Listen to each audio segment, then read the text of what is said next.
Good morning all of you. Chemistry के solution वाले last lecture 5 में हमने नॉर्मेलिटी के बारे में पढ़ा था। अपने इस लेक्चर में हम नेक्स्ट कंसंट्रेंसी, नेक्स्ट सांद्रता की बात करते हैं और वो है अपनी ppm। ppm यानी पार्ट्स पर मिलियंस, पार्ट पर मिलियंस। 1 मिलियंस यानी कि 1 मिलियन बराबर क्या होता है 1000 मल्टीप्लाई 1000 इक्वल्स टू 10 की पावर कितना हो गया 6। 10 की पावर 6 को हम क्या कहते हैं 1 मिलियन कहते हैं। तो सबसे पहले पार्ट्स पर मिलियन की डेफिनेशन, किसी विलय के भागों की संख्या जो विलियन के 1 मिलियन, जो विलियन के 1 मिलियन भाग में उपस्थित होते हैं उसे ppm कहते हैं, यानी कि पार्ट्स पर मिलियन कहते हैं। तो अपनी डेफिनेशन क्या होगी, किसी विलय के भागों की संख्या, किसी विलय के भागों की संख्या जो विलियन के 1 मिलियन, जो विलियन के 1 मिलियन भाग में उपस्थित होते हैं उसे क्या कहते हैं हम ppm कहते हैं। तो ppm का फॉर्मूला यानी पार्ट्स पर मिलियन का फॉर्मूला अपने पास क्या आ जाएगा, ppm इक्वल्स टू विलय के भागों की संख्या अपॉन विलियन के भागों की संख्या मल्टीप्लाई 10 की पावर 6, मल्टीप्लाई 10 की पावर 6। तो ये तो रही अपने ppm की बात। यहां पर अपने से एक और पूछा जा सकता है ppb। ppb, ppm का मतलब था पार्ट्स पर मिलियन, ppb का मतलब होगा पार्ट्स पर बिलियन, और 1 बिलियन इक्वल्स टू कितना होता है 10 की पावर 9। तो जब पार्ट्स पर बिलियन यानी कि ppb की बात होगी तब यहाँ पर कितना आ जाएगा 10 की पावर 9 आ जाएगा, और जब पार्ट्स पर मिलियन की बात होगी तब कितना आ जाएगा 10 की पावर 6 आ जाएगा। तो ये अपना रहा। और ये ध्यान रखना है अपने को, ppm का उपयोग हम कहाँ करते हैं, ppm का उपयोग वहाँ किया जाता है जहाँ पर विलियन में विलय की अति सूक्ष्म मात्रा उपस्थित होती है। जिस प्रकार से पानी में फ्लोराइड की मात्रा होती है, तो पानी में फ्लोराइड की मात्रा को निकालने के लिए हम किसका सहारा लेते हैं, ppm का सहारा लेते हैं, क्योंकि उसके अंदर, कहने का मतलब विलयन के अंदर विलय की बहुत ही क्या होती है सूक्ष्म मात्रा उपस्थित होती है, इसलिए हम उसको किस में कैलकुलेट करते हैं ppm में कैलकुलेट करते हैं। तो ppm कैलकुलेट यानी कि ppm कंसंट्रेंसी का यूज कहाँ किया जाता है, जहाँ पर विलियन में विलय की बहुत ही क्या होती है सूक्ष्म मात्रा उपस्थित होती है, वहाँ पर हम किसका यूज करते हैं ppm का यूज करते हैं। नेक्स्ट कंसंट्रेंसी में अपने आता है मोल भिन्न, जिसको हम मोल फ्रैक्शन भी कहते हैं, जिसको रिप्रेजेंट किया जाता है अक्स से।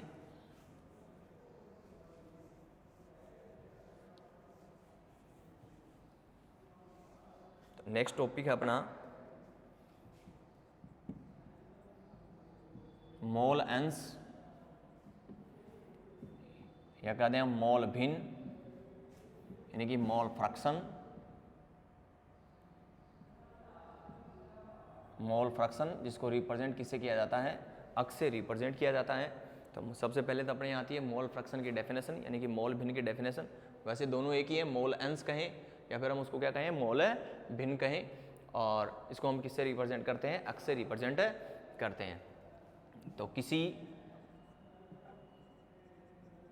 मिश्रण में, किसी मिश्रण में, किसी मिश्रण में या किसी विलयन में किसी अवयव का, किसी अवयव का मोल अंश उस मिश्रण में, उस मिश्रण में उस अवयव, उस अवयव के मोल, उस अवयव के मोल तथा मिश्रण में उपस्थित सभी अवयवों के कुल मोलों, कुल मोलों का अनुपात होता है। का अनुपात होता है। एक बार देखो फिर से हम इसको रिपीट कर लें कि किसी मिश्रण में किसी अवयव का मोल अंश उस मिश्रण में उस अवयव के मोल तथा मिश्रण में उपस्थित सभी अवयवों के कुल मोलों का अनुपात क्या कहलाता है? मोल भिन्न कहलाता है या मोल अंश कहलाता है। कोई भी हमने मिश्रण लें, उस मिश्रण में किसी अवयव का हम क्या निकालें? मोल अंश निकालें। क्या निकालें? मोल अंश निकालें। तो उस अवयव के मोल तथा मिश्रण के सभी अवयवों के कुल मोल का अनुपात, यानी कि एक बार तो जिस अवयव का हम मोल अंश निकाल रहे हैं उसके मोल चाहिए, और उस मिश्रण में जितने अवयव हैं उन सभी के मोलों को हम क्या कर लें? जोड़ लें, और फिर उनसे क्या कर दें? एक दूसरे को डिवाइड कर दें। तो अपने पास क्या आ जाता है? मोल अंश यानी कि मोल भिन्न प्राप्त होता है। फॉर एग्जाम्पल जैसे हम ये ले लें कि अपने पास एक मिश्रण दिया गया है, उस मिश्रण के अंदर 3 कंपोनेंट्स हम मान लेते हैं। अपने पास कंपोनेंट्स ए है, बी है और क्या है? सी है। 3 कंपोनेंट्स अपने पास हैं। कंपोनेंट्स अपने पास क्या है? ए है, एक बी है और एक क्या है अपने पास है? सी है। मैं ये कह दूं कि इसके मोलों की संख्या, यानी कि इसके मोल अपने पास क्या हो जाएंगे? Na हो जाएंगे। इसके मोल क्या हो जाएंगे? अपने पास Nb हो जाएंगे। और इसके मोल अपने पास क्या हो जाएंगे? Nc हो जाएंगे। अगर हम इनका निकालें मोल अंश यानी कि मोल भिन्न निकालें, तो इसका मोल भिन्न क्या हो जाएगा? अक्स A हो जाएगा। इसका क्या हो जाएगा? अक्स B हो जाएगा। और इसका क्या हो जाएगा? अक्स C हो जाएगा। यानी कि मोल को हम रिप्रेजेंट करते हैं स्मॉल n से, और मोल फ्रैक्शन को हम रिप्रेजेंट करते हैं किससे? अक्स से। जिस प्रकार से अपने को डेफिनेशन दी गई है, उस डेफिनेशन के हिसाब से हम क्या बना लें? फॉर्मूला बना लें कि किसी मिश्रण में किसी अवयव का मोल अंश उस मिश्रण में उस अवयव के मोल तथा मिश्रण में उपस्थित सभी अवयवों के कुल मोलों का क्या होता है? अनुपात होता है। तो सबसे पहले हम अपने को क्या निकालें? अक्स A यानी कि कंपोनेंट्स A का क्या निकालें? हम मोल अंश निकालें। तो कंपोनेंट्स A का मोल यानी कि Na अपॉन उस मिश्रण में उपस्थित सभी अवयवों के कुल मोल यानी कि Na plus Nb plus Nc। तो ये किसके मोल अंश आ जाएगा अपने पास? अक्स A का। ठीक इसी प्रकार से अपने को किसका निकालना हो? अक्स B का निकालना हो। तो अक्स B बराबर क्या आ जाएगा अपने पास? B का मोल यानी कि Nb upon Na plus Nb plus Nc। इसी प्रकार से अपने को कंपोनेंट C का मोल अंश निकालना हो, तो अक्स C इक्वस टू अपने पास क्या आ जाएगा?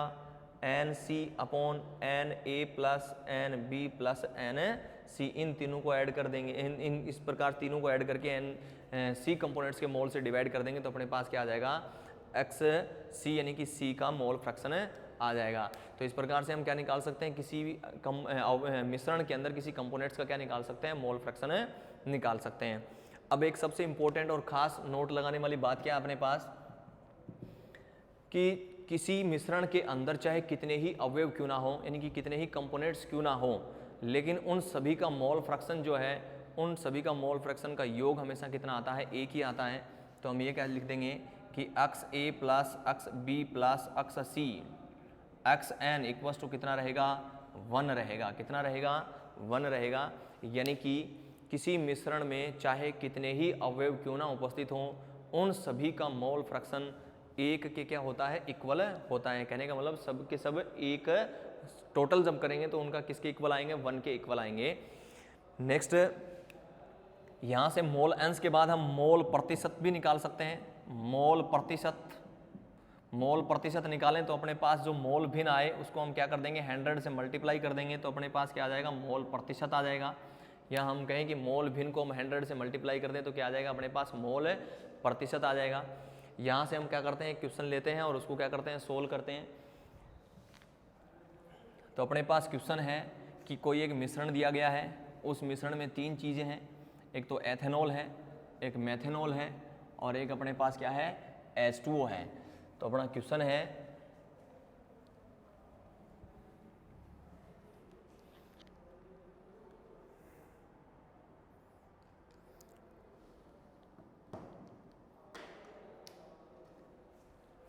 नेक्स्ट अपना क्वेश्चन है एक मिश्रण में 36 ग्राम H2O, 46 ग्राम एथेनॉल तथा 32 ग्राम मेथेनॉल, 32 ग्राम मेथेनॉल उपस्थित हैं, तो प्रत्येक के मोल अंश ज्ञात कीजिए, प्रत्येक के मोल अंश ज्ञात कीजिए। तो ये अपने पास क्वेश्चन हो गया कि एक मिश्रण है, उस मिश्रण के अंदर अपने पास तीन चीज़ें दी गई हैं, वाटर दिया गया है, एथेनॉल दिया गया है और मेथेनॉल दिया गया है। वाटर है वो कितना है 36 ग्राम है, एथेनॉल है वो कितना है 46 ग्राम है और मेथेनॉल है वो कितना है 32 ग्राम दिया गया है अपने को। तो इन तीनों का अपने को क्या निकालना है, मोल अंश निकालना है। तो सबसे पहले H2O के मोल बराबर क्या होता है, भार बटे अणु भार। तो H2O का अपने को भार कितना दिया गया है 36 ग्राम। H2O का अणु भार हाइड्रोजन का कितना होता है 1 × 2, 2 हाइड्रोजन दे रखे हैं। ऑक्सीजन का कितना है 16, टोटल कितना हो गया अपने पास 18। तो 36 / 2 तो अपने पास क्या आ जाएगा 2 मोल आ जाएगा, यानी कि H2O के कितने मोल आ जाएंगे अपने पास 2 मोल आ जाएंगे। उसके बाद अपने पास है एथेनॉल, तो हम यहाँ पर लिख लेते हैं C2H5OH के मोल, यानी कि एथेनॉल के मोल इक्वल्स टू कितना आ गया भार बटे अणु भार, यानी कि 46 अपॉन एथेनॉल का अपने पास अणु भार कितना आएगा, तो कार्बन का कितना होता है 12 × 2, यानी कि कार्बन का 12 है, 2 कार्बन अपने पास दिए गए हैं, प्लस हाइड्रोजन का 1, टोटल हाइड्रोजन कितने हैं 6 हैं, प्लस ऑक्सीजन का 16 है। तो 24 + 16 + 6 सबको ऐड करेंगे कितना आएगा 46 आएगा, यानी कि अपने पास कितना आ जाएगा 1 मोल आ जाएगा।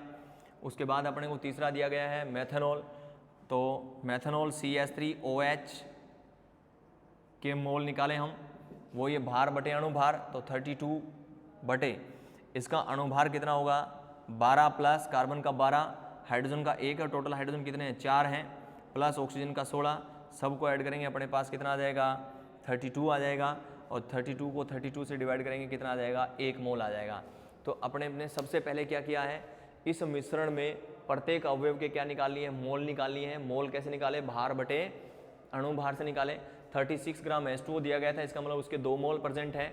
46 ग्राम एथेनॉल दिया गया, इसका मतलब उसका 1 मोल प्रेजेंट है। और 32 ग्राम मेथेनॉल दिया गया, इसका मतलब उसमें भी 1 मोल प्रेजेंट है। इस मिश्रण में एथेनॉल का 1 मोल प्रेजेंट है, मेथेनॉल का 1 मोल, एथेनॉल का 1 मोल और H2O यानी कि वाटर का 2 मोल इसमें इस मिश्रण में प्रेजेंट है। तो सबसे पहले हम मोल फ्रैक्शन निकालें, किसका, मोल फ्रैक्शन ऑफ H2O, यानी कि H2O के मोल फ्रैक्शन निकालें। तो उस अवयव के मोल कितने दिए गए अपने को 2, टोटल अवयवों के मोल कितने गए हैं 2 + 1 + 1, सबको ऐड कर लेंगे हम। तो अपने पास क्या आएगा 2/4, 2/4 को डिवाइड करेंगे 1/2 और 1/2 का मतलब 0.5 इसका क्या आ गया है मोल फ्रैक्शन आ गया है। नेक्स्ट हम निकालें एथेनॉल का C2H5OH, एथेनॉल के मोल फ्रैक्शन निकालें। तो एथेनॉल का है मोल है वो 1 है और टोटल मोल जो है वो कितने दिए गए हैं अपने को 2 + 1 + 1, 1/4 इक्वल्स टू कितना आ गया 0.25 आ गया इसका मोल फ्रैक्शन। नेक्स्ट अपने को दिया गया मेथेनॉल, ये अपना मेथेनॉल ले लिया हमने।